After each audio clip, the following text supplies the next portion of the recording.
Hi, I'm Amanda Koval here with Marty Daly, class of 74. So first, welcome back. Thank you. So tell me, how was Iona instrumental in shaping things for you? Well, I was a speech major here, so one of the first things that Iona College taught me was to get rid of some of those D's, Dems, and Do's that were in my voice patterns then. And I also studied mass communications here. And as a student here, I knew I wanted to get into the world of radio or television.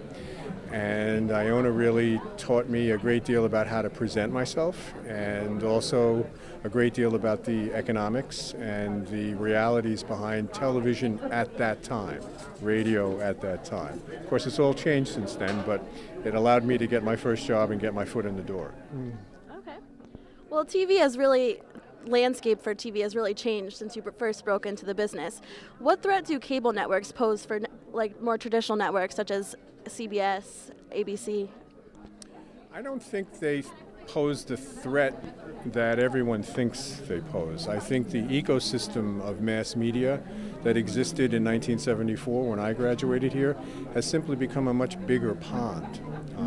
One of the things that people don't understand about the buying and selling of mass media is that in 1974 there were far less companies existing in this world who wanted to reach everyone from Maine to California. So everything that someone graduating from Iona College in 2012 or 13 takes for granted, Apple, Microsoft, etc., those companies didn't exist back then. And yes, while there are a few companies that have gone out of business since 1974, it's overwhelmingly replaced by new companies who have mass reach and may have even been smaller operations.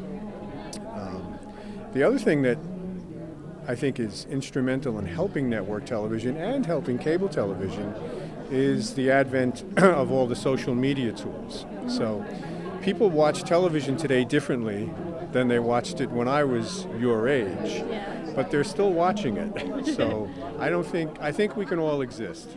Okay. Well, do you think that there's still a future for network news? Most assuredly. When you add up the evening news ratings, when you add up the morning news ratings, in fact, those ratings have eroded less than many of the ratings in cable and syndication. There is still an audience that wants to watch a half hour in the evening and 2 hours in the morning version of what has happened for the morning, for the night before, and for the evening, what's happened during the day. If you watch CBS This Morning, we opened CBS This Morning at 7 a.m. with a 90-second recap of everything that's happened since you went to sleep. And we're finding that that's a real ratings grabber for us. So there's another new innovation that didn't exist even 10 years ago, never mind back when I started. Well, with the emergence of all these popular cable news shows, there's clearly some bias, either left or right. What do you think Edward R. Murrow would say about news coverage today? Oh, well, Edward R. Murrow wasn't wild about news coverage when he was alive. So, he was always a critic of if news didn't measure up, I believe the quote was, "It's just a bunch of wires in a box." I'm paraphrasing there. I don't think it's fair to ask someone who was there at the birth of television to comment on what television news is doing now. The technology simply didn't exist. If you go back and look at the history of television, Edward R. Murrow was anchoring a program on CBS when for the very first time the audience watching that program saw a shot of the Atlantic Ocean and a shot of the Pacific Ocean at the same time. Wow. Today, when we're Scott Pelley's anchoring our news broadcast from New York, he is talking to a reporter in Kabul, and there is absolutely no delay between the satellites bouncing the signal back and forth. So the technological advances alone make it a very different game. And as an Iona graduate, what advice do you give for students pursuing the media career? Get that very first job. Like I suspect many of the students here tonight, When I first started at CBS, I wasn't quite sure what I wanted to do. I knew I wanted to work in television.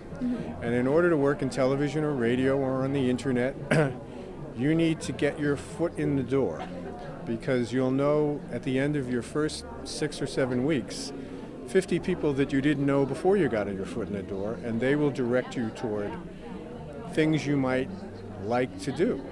So like many of you, I thought, I think I'd like to wind up in front of the camera or behind the camera. And I found a career in sales because it was competitive and because it involved news and sports and prime time that fascinated me. And here I am 38 years later. All right. Well, thank you so much for your time. Thank you very much. I'm Amanda Koval for ICTV.